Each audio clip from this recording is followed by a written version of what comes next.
Hello, welcome back to my channel. ನಾನಿವತ್ತು ಒಂದು chicken masala ರೆಸಿಪಿನ ತೋರಿಸ್ತಾ ಇದ್ದೀನಿ. ಇದನ್ನು ಹೇಗೆ ಮಾಡೋದು ಅಂತ ನೋಡ್ಕೊಂಬರೋಣ ಬನ್ನಿ. ಇದಕ್ಕೆ ಬೇಕಾಗಿರೋ ಐಟಮ್ಸ್ ಬಂದು 1 ಟೇಬಲ್ ಸ್ಪೂನ್ ಜೀರಿಗೆ, 1 ಟೇಬಲ್ ಸ್ಪೂನ್ ಕೊತ್ತಂಬರಿ ಬೀಜ, 1/2 ಟೇಬಲ್ ಸ್ಪೂನ್ ಮೆಣಸು, 2 ಏಲಕ್ಕಿ, 1 ಇಂಚ್ ಚಕ್ಕೆ, 3 ಲವಂಗ, 1 ಸ್ಟಾರ್ ಹೂವು, 2 table spoon red chilli powder ತೊಗೊಂಡಿದ್ದೀನಿ, 1 table spoon garam masala, 1/4 table spoon ಅರಿಶಿನದ ಪುಡಿ, 1 ಟೇಬಲ್ ಸ್ಪೂನ್ ಉಪ್ಪು, 1/4 ಬೌಲಷ್ಟು ಮೊಸರು ತೊಗೊಂಡಿದ್ದೀನಿ, 2 ಟೇಬಲ್ ಸ್ಪೂನ್ ಶುಂಠಿ ಬೆಳ್ಳುಳ್ಳಿ ಪೇಸ್ಟ್, ಮೀಡಿಯಮ್ ಸೈಜ್ದು 2 ಟೊಮ್ಯಾಟೊ, ಮೀಡಿಯಮ್ ಸೈಜ್ದು 2 ಈರುಳ್ಳಿ, 2 ಸಣ್ಣ ಕಟ್ ಮಾಡಿಟ್ಕೊಂಡಿದ್ದೀನಿ, ಹಸಿಮೆಣಸಿನ್ಕಾಯಿ 3, 1 ಗೆಡ್ಡೆ ಬೆಳ್ಳುಳ್ಳಿ, 1 ಇಂಚು ಶುಂಠಿ ತೊಗೊಂಡಿದ್ದೀನಿ. ಈಗ ಕ್ಲೀನ್ ಮಾಡಿ ಇಟ್ಕೊಂಡಿರೋ ಚಿಕನ್ಗೆ ನಾವು ತೆಗೆದಿಟ್ಕೊಂಡಿರೋವಂಥ ಶುಂಠಿ ಬೆಳ್ಳುಳ್ಳಿ ಪೇಸ್ಟ್ನ ಆ್ಯಡ್ ಮಾಡ್ಕೊಳ್ಳೋಣ. ಮತ್ತು red chilli powder, garam masala, ಅರಿಶಿನದ ಪುಡಿ, ಉಪ್ಪು ಇದಿಷ್ಟನ್ನು ಹಾಕ್ಕೊತಿದ್ದೀನಿ. ಅದ್ರ ಜೊತೆಗೆ ಮೊಸರು ಹಾಕ್ತಿದ್ದೀನಿ.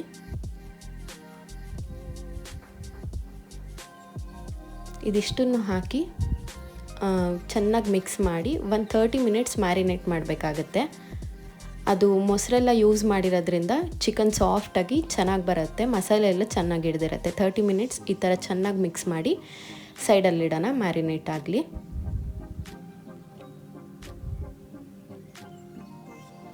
ಈಗ ಒಂದು ಪ್ಯಾನ್ನಲ್ಲಿ ನಾವು ತೊಗೊಂಡಿರೋ ಅಂಥ ಕೊತ್ತಂಬರಿ ಬೀಜ, ಜೀರಿಗೆ, ಮೆಣಸು, ಚಕ್ಕೆ, ಲವಂಗ, ಸ್ಟಾರ್ ಹೂವು, ಏಲಕ್ಕಿ ಎಲ್ಲನೂ ಡ್ರೈ ರೋಸ್ಟ್ ಮಾಡ್ಕೊಬೇಕು. ಲೋ ಫ್ಲೇಮ್ನಲ್ಲಿ ಹುರ್ಕೊತಾ ಇದ್ದೀನಿ ನಾನು ಇದನ್ನು. ಸ್ವಲ್ಪ ಬ್ರೌನ್ ಕಲರ್ ಬರೋವರೆಗೂ ಫ್ರೈ ಮಾಡಿದರೆ ಸಾಕು.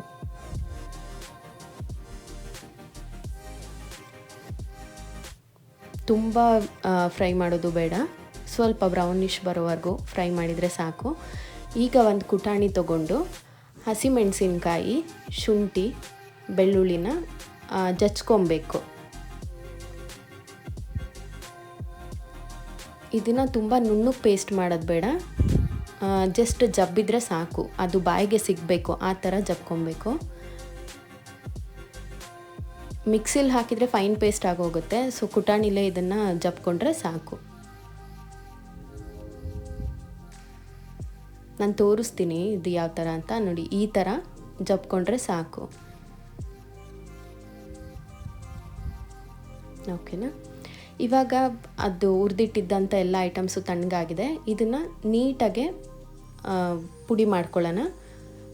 ನುಣ್ಣಗೆ ಪುಡಿ ಮಾಡ್ಕೊಬೇಕು, ತರಿ ತರಿ ಸಿಗಬಾರ್ದು, ನುಣ್ಣಗೆ ಪುಡಿ ಮಾಡ್ಕೊಳ್ಳೋಣ. ನೋಡಿ, ಈ ಥರ ಪುಡಿ ಮಾಡಿ ಇಟ್ಕೊಂಡಿದ್ದೀನಿ ಇದನ್ನು.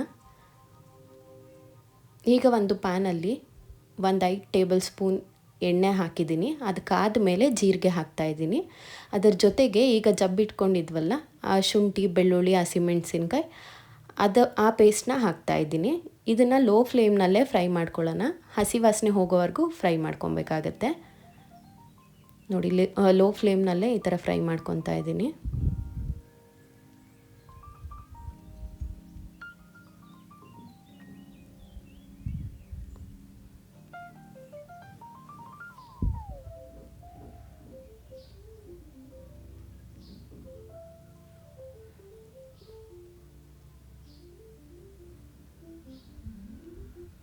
ಅದಾದಮೇಲೆ ನಾವು ಹೆಚ್ಚಿಟ್ಕೊಂಡಿದ್ವಲ್ಲ ಆ ಈರುಳ್ಳಿನ ಇದಕ್ಕೆ ಆ್ಯಡ್ ಮಾಡ್ಕೊಳ್ಳೋಣ. ಆ್ಯಡ್ ಮಾಡಿಕೊಂಡು ಫ್ರೈ ಮಾಡ್ಕೊಳ್ಳೋಣ. ತುಂಬ ಏನು ಫ್ರೈ ಮಾಡೋದು ಬೇಡ, ಒಂದು ಸ್ವಲ್ಪ ನೀರಿನಂಶ ಹೋಗೋವರೆಗೂ ಫ್ರೈ ಮಾಡಿದರೆ ಸಾಕು.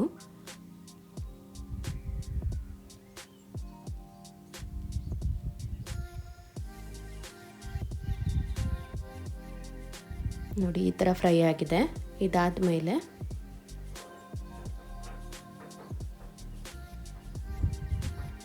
ಈಗ ಇದಕ್ಕೆ ನಾವು ಹೆಚ್ಚಿಟ್ಕೊಂಡಿದ್ವಲ್ಲ 2 ಟೊಮ್ಯಾಟೊ, ಮೀಡಿಯಮ್ ಸೈಜ್ 2 ಟೊಮ್ಯಾಟೊನ ಆ್ಯಡ್ ಮಾಡ್ತಾಯಿದ್ದೀನಿ. ಅದರ ಜೊತೆಗೆ 1/4 ಟೇಬಲ್ ಸ್ಪೂನ್ ಅರಿಶಿನದ ಪುಡಿನ ಹಾಕ್ತಿದ್ದೀನಿ, ಮತ್ತು ಅರ್ಧ ಟೇಬಲ್ ಸ್ಪೂನ್ ಕಾಶ್ಮೀರಿ ಚಿಲ್ಲಿ ಪೌಡರ್ನ ಆ್ಯಡ್ ಮಾಡ್ತಿದ್ದೀನಿ, ಇದು ಕಲರ್ಗೆ. ಅದರ ಜೊತೆಗೆ ನಾವು ರುಬ್ಬಿಟ್ಕೊಂಡಿದ್ವಲ್ಲ, ಹುರಿದು ಪುಡಿ ಮಾಡಿಟ್ಟಿದ್ವಲ್ಲ ಆ ಪೌಡರ್ನ ಆ್ಯಡ್ ಮಾಡ್ತಾಯಿದ್ದೀನಿ.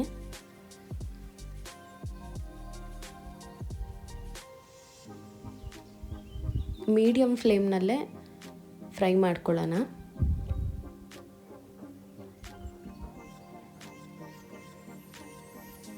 ಹೈ ಫ್ಲೇಮ್ನಲ್ಲಿ ಫ್ರೈ ಮಾಡಿದರೆ ತಳ ಹಿಡಿದು ಬಿಡುತ್ತೆ, ಹಾಗಾಗಿ ಮೀಡಿಯಮ್ ಫ್ಲೇಮ್ನಲ್ಲಿ ಫ್ರೈ ಮಾಡೋಣ.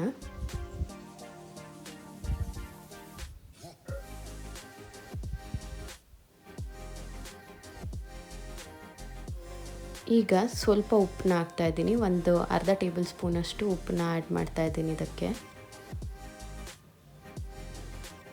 ಉಪ್ಪು ಹಾಕಿ ಎಲ್ಲನೂ ಚೆನ್ನಾಗಿ ಫ್ರೈ ಮಾಡ್ಕೊಳ್ಳೋಣ.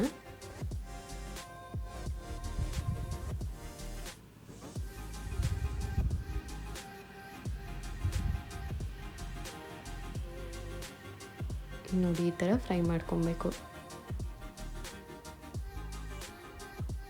ಇದಾದಮೇಲೆ ನಾವು ಮ್ಯಾರಿನೇಟ್ ಮಾಡಿಟ್ಟಿದ್ವಲ್ಲ ಆ ಚಿಕನ್ನ ಇದರ ಜೊತೆಗೆ ಆ್ಯಡ್ ಮಾಡ್ತಾ ಇದ್ದೀನಿ.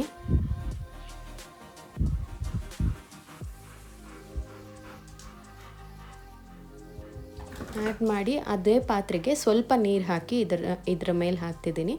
ನೀರು ನೀವು ಬೇಕಿದ್ರೆ ಹಾಕೊಬೋದು, ಇಲ್ಲಾಂದರೆ ಚಿಕನ್ ಬೇಯುವಾಗ ಅದೇ ನೀರು ಬಿಡತ್ತೆ. ಬಟ್ ಅದರಲ್ಲೆಲ್ಲ ಮಸಾಲೆ ಇರುತ್ತಲ್ಲ, ಹಾಗಾಗಿ ಸ್ವಲ್ಪ ಒಂದು 1/4 ಗ್ಲಾಸಷ್ಟು ನೀರನ್ನ ಆ್ಯಡ್ ಮಾಡಿಕೊಂಡು ಇದಕ್ಕೆ ಹಾಕ್ತಿದ್ದೀನಿ. ಆ ಮಸಾಲೆ ಎಲ್ಲ ವೇಸ್ಟ್ ಆಗುತ್ತಲ್ಲ, ಹಾಗಾಗಿ ಹಾಕ್ತಿದ್ದೀನಿ. ಅದನ್ನು ಹಾಕಿ ಇದು ಎಣ್ಣೆ ಬಿಡಬೇಕು, ಅಲ್ಲಿವರೆಗೂ ರೋಸ್ಟ್ ಮಾಡಬೇಕು. ನೋಡಿ, ಈಗ ಇನ್ನೂ ನೀರು ಜಾಸ್ತಿ ಆಗಿದೆ. ಅದನ್ನು ಬೇಯಿಸುವಾಗ ಚಿಕನ್ನಲ್ಲಿರೋ ನೀರೆಲ್ಲ ಬಿಡುತ್ತೆ. ಸೊ ನೀವು ನೀರು ಆ್ಯಡ್ ಮಾಡಿದ್ರೂ ಆಗುತ್ತೆ. ನೋಡಿ, ಈ ಥರ ಆಗಿದೆ. ಬಟ್ ಎಣ್ಣೆ ಬಿಡಬೇಕು, ಇನ್ನೂ ಚೆನ್ನಾಗಿ ಬೇಯ್ತಾ ಎಣ್ಣೆ ಬಿಡತ್ತೆ. ಈಗ ಒಂದು ಪ್ಲೇಟ್ ಮುಚ್ಚಿ ಒಂದು 5 ನಿಮಿಷ ಲೋ ಫ್ಲೇಮಲ್ಲಿ ಇಡೋಣ. ನೋಡಿ, ಇವಾಗ ಆಲ್ಮೋಸ್ಟ್ ಎಣ್ಣೆ ಎಲ್ಲ ಬಿಟ್ಟಿದೆ.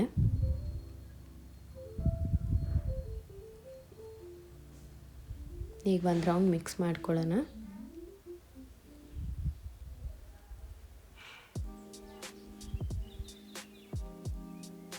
ಇನ್ನು ನೀರಿನಂಶ ಸ್ವಲ್ಪ ಜಾಸ್ತಿನೇ ಇದೆ, ಇನ್ನೂ ಸ್ವಲ್ಪ ಬೇಯಬೇಕು. ಅದು ನೀರೆಲ್ಲ ಫುಲ್ ಡ್ರೈ ಆಗಬೇಕು.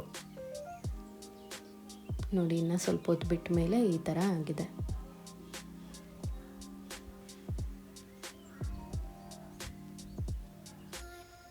ಫುಲ್ ಎಣ್ಣೆ ಬಿಡಬೇಕು, ನೀರೆಲ್ಲ ಹೋಗಿ ಫುಲ್ ಡ್ರೈ ಆದಾಗ ಎಣ್ಣೆ ಬಿಡತ್ತೆ.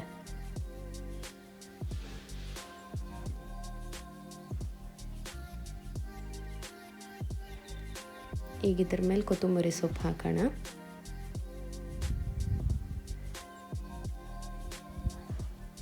ನೋಡಿ, ಈ ಥರ ರೆಡಿ ಆಗಿದೆ.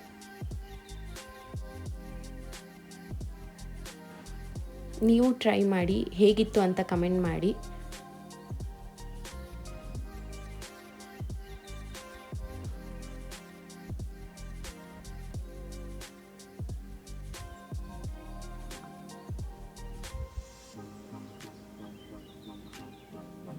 ರೆಡಿ ಆಗಿದೆ. ಇವಾಗ ಫೈನಲ್ ಲುಕ್ ಹೇಗಿದೆ ಅಂತ ತೋರಿಸ್ತೇನೆ ನೋಡಿ.